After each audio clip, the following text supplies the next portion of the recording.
Good morning students. I'm Dr. Meenakshi Gehlot, Associate Professor SPC government college Ajmer. मेरा आज का topic coral reefs है, जो कि एनिमल्स के शेल से कैल्शियम कार्बोनेट की जो चट्टानें बनती हैं उस टॉपिक पर है। मेरा ये टॉपिक MDS यूनिवर्सिटी अजमेर के BSc पार्ट सेकेंड के फर्स्ट पेपर को कवर करेगा। कोरल्स समुद्र के तल पर और समुद्र के भीतर स्थित चट्टानें होती हैं, जो कि कोरल्स द्वारा छोड़े गए कैल्शियम कार्बोनेट के शेल से बनी होती हैं। इन एनिमल्स की कॉलोनीज पॉलीप्लॉइड होती हैं और ये मोस्टली सिलेंट्रेट्स होते हैं। कोरल्स मोस्टली मैराइन्स होते हैं। इन एनिमल्स का कैल्केरियन व हॉर्नी स्केलेटन होता है। इन कॉलोनीज़ का साइज़ पॉलिप्स में बडिंग्स के कारण बढ़ता जाता है, जो कि कोरल्स रीफ या कोरल आइलैंड बनाते हैं। कोरल रीफ कोरल रॉक्स का किनारा होती हैं, जो कि समुद्र के तल से बनती हैं। ये 28 डिग्री इक्वेटर्स तक बढ़कर बनती हैं। ये कैल्शियम कार्बोनेट सिक्रीट करती हैं। इसके साथ साथ मोलस्क, एकाइनोडर्मेट, एनालिड, फोरामिनिफेरा आपस में चिपक कर कोरल रीफ्स बनाने में हेल्प करते हैं। अधिकतर रीफ्स 10 से 200 mm पर ईयर्स की साइज़ की रेट से बढ़ते हैं। अभी तक जितनी भी कोरल रीफ्स प्रेजेंट है, उनकी लाइफ करीब 15,000 से 30,000 साल पुरानी है। डिस्ट्रीब्यूशन ऑफ कोरल रीफ, साधारणतः कोरल रीफ उष्ण व उथले कैरेबियन सी, इंडो पैसिफिक सी, विशेषकर प्रशांत महासागर में स्थित उष्ण व उपोष्ण देशीय द्वीपों के पास में बहुतायत से पाए जाते हैं। अफ्रीका के पूर्वी तट से लेकर उत्तर पूर्वी ऑस्ट्रेलिया के तट तक ग्रेट बैरियर रीफ पाई जाती है। Fiji island of Pacific ocean श्रेष्ठ कोरल आइलैंड के रूप में जाने जाते हैं। Component of coral reefs, stony corals एक मुख्य कंपोनेंट होता है कोरल रीफ के। इसके अलावा मेलिपोरा, ट्यूबिपोरा, हेलियोपोरा, एल्साइनेरिया, गोर्गोनेरियंस, फोरामिनिफेरा, कोरेलाइन एल्गी और ब्रांचिंग एल्गी एक इम्पॉर्टेंट कंपोनेंट है।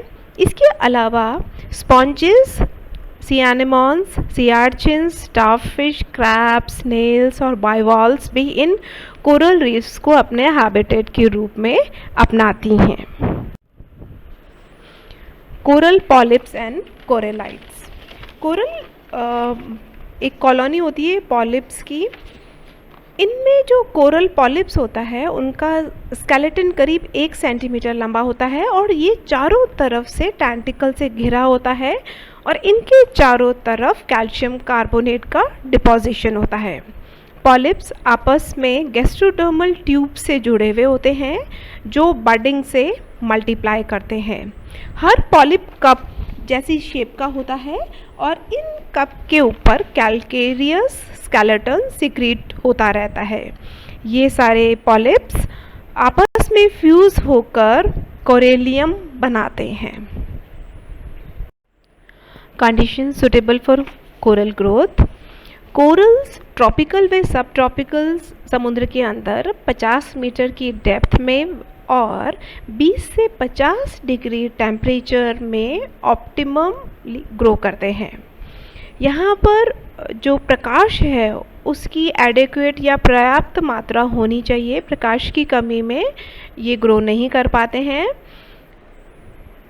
और प्लैंक्टॉन्स जो हैं उसका नंबर भी पानी के अंदर अच्छा होना चाहिए, क्योंकि प्लैंक्टॉन्स को ये अपने फूड के रूप में लेते हैं। रीफ्स में जो एनवायरमेंटल फोर्सेस हैं उसके कारण, जैसे कि हम देख रहे हैं ग्रेट बैरियर रीफ है, वो उसका पूरा डिस्ट्रक्शन हो चुका है। तो ये ह्यूमन एक्टिविटीज़ के कारण और एनवायरमेंटल फोर्सेस के कारण रीफ्स डिस्ट्रक्ट होती जा रही हैं। जैसे जैसे फेवरेबल कंडीशंस आती हैं, वैसे वैसे वापस पॉलिप्स ग्रो करना शुरू कर देते हैं और ये वापस ग्रोथ करने से कोरल्स का फॉर्मेशन वापस स्टार्ट हो जाता है। Kinds of coral reef, first type है फ्रिंजिंग टाइप। ये समुद्र तट पर पाई जाती है और मंच के रूप में ज्वार के समय दिखाई देती है। किनारे से चौथाई मील तक ये फैल सकती है। समुद्र की तरफ मुंह को अग्रभाग कहते हैं। शैलो यानी कि छिछला पानी 50 से 100 मीटर तक फैला होता है। लो टाइड में रीफ का जो भाग दिखाई देता है उसे रीफ फ्लैट कहते हैं। यहाँ पर आप देख सकते हैं कि चारों तरफ एक जो वोल्केनोज से आइलैंड बना है उसके चारों तरफ रीफ्स एक फ्रिंज के फॉर्म में, एक फ्रिल के फॉर्म में प्रेजेंट होती है। दूसरी टाइप की रीफ है बैरियर रीफ। ये भी फ्रिंजिंग रीफ की तरह ही होती है, लेकिन ये किनारे से ज़्यादा दूरी पर स्थित होती है। आधे से करीब 10 माइल्स तक ये इसके अंदर जो गैप होता है वो चौड़ा होता है, जिसे हम लेगून्स कहते हैं। ये 10 से 50 फैदम तक गहरा होता है। ग्रेट बैरियर रीफ जो कि नॉर्थ ईस्ट ऑस्ट्रेलिया में प्रेजेंट है, ये इसका बेस्ट एग्जाम्पल है। ये करीब 2000 किलोमीटर लंबी व करीब किनारे से 150 किलोमीटर तक फैली हुई है। थर्ड टाइप है अटल टाइप। ये लगून्स आइलैंड से बनता है। लगून जो आइलैंड और उसके बीच में जो पानी आता है वो लगून होता है। ये भी एक रिंग जैसा रीफ होती है और इस रीफ की इम्पॉर्टेंट बात ये है कि ये कंटिन्यूस नहीं है, ये डिसकंटिन्यूस होती है। बीच बीच में गैप होते हैं और जो खुले हुए भाग होते हैं उसके अंदर से लेगून में जाया जा सकता है। अब आप देख सकते हैं कि बाइकैनी जो अटल है वो बहुत फेमस है, क्योंकि इस बाइकैनी अटल पर एटॉमिक व हाइड्रोजन बॉम्ब के टेस्टिंग होती है और ये जो अटॉल रीफ है वो पैसिफिक ओशन में स्थित है। फॉर्मेशन ऑफ कोरल रीफ्स, किस तरह से कोरल रीफ्स बनती हैं, डिफरेंट थ्योरीज दी गई हैं। फर्स्ट हम बात करते हैं डार्विन्स की सबसिडेंस थ्योरी की।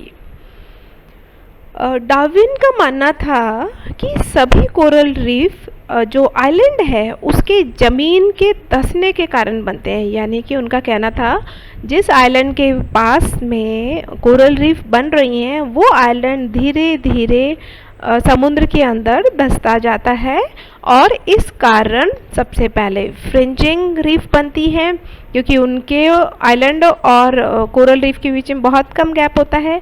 लेकिन जैसे जैसे आइलैंड अंदर की तरफ धंसता जाता है वैसे उस कोरल रीफ और आइलैंड के बीच में गैप बढ़ता जाता है, तो बैरियर रीफ का फॉर्मेशन होता है और ज़्यादा ज़मीन के धंसने से लास्ट में एटॉल टाइप का कोरल रीफ बनती है और ऊपर की तरफ लेगून्स का फॉर्मेशन होता है।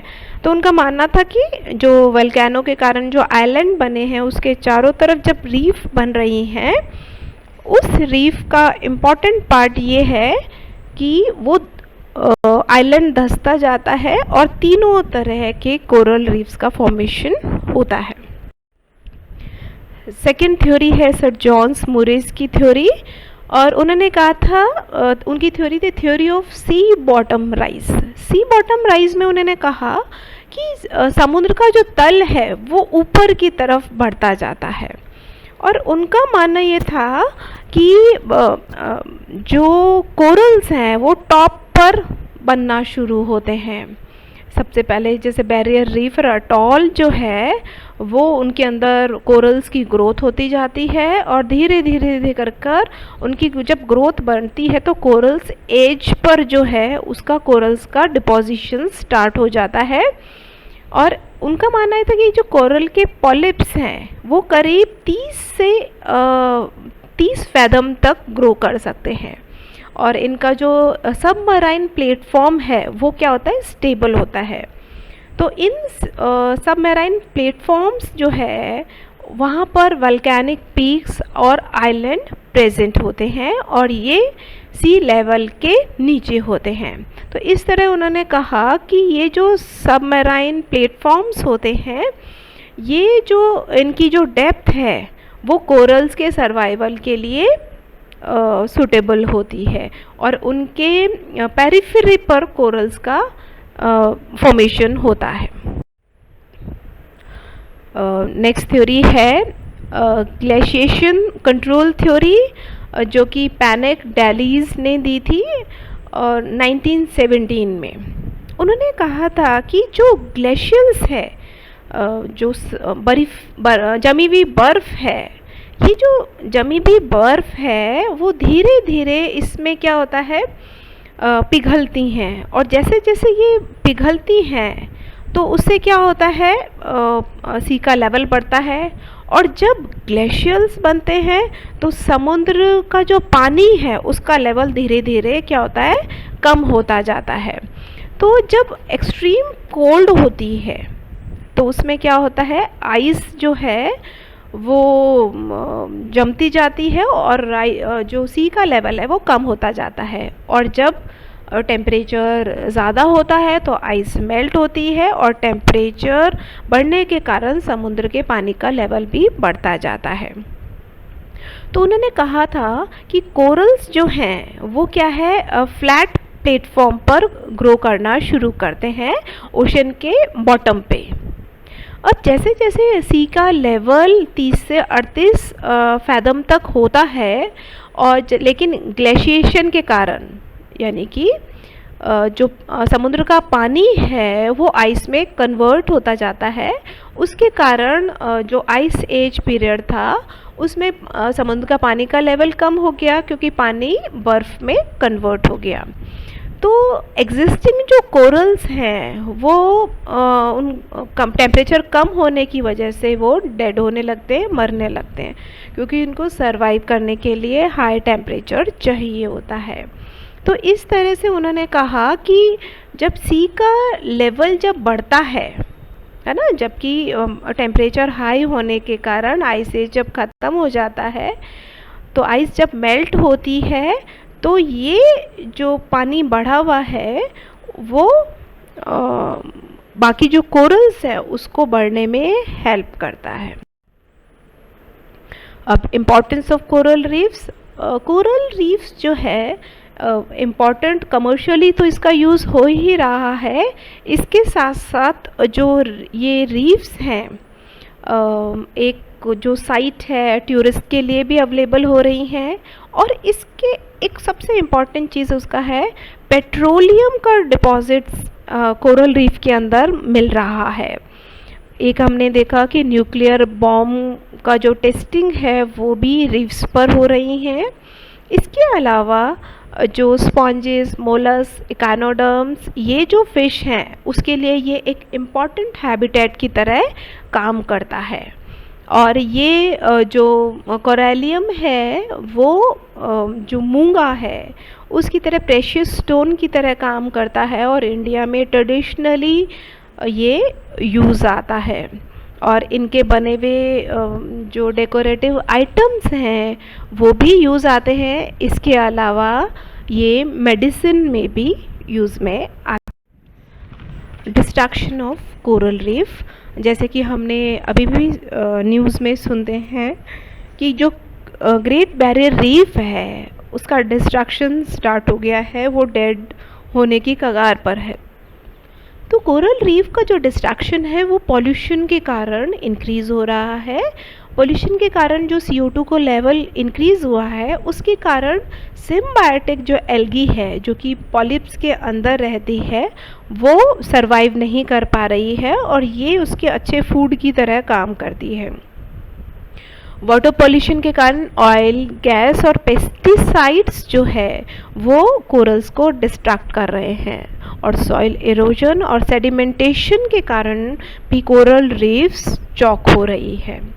ओवर फिशिंग और फ़िश को जो डिस्ट्रॉय करने के लिए जो हम बॉम्ब के ब्लास्ट करते हैं उससे भी कोरल रीफ का जो इकोसिस्टम है वो ख़त्म हो रहा है कोरल माइनिंग जो हो रही है ह्यूमन एक्टिविटी से, उससे भी कोरल रीफ्स डिस्ट्रैक्ट हो रही है।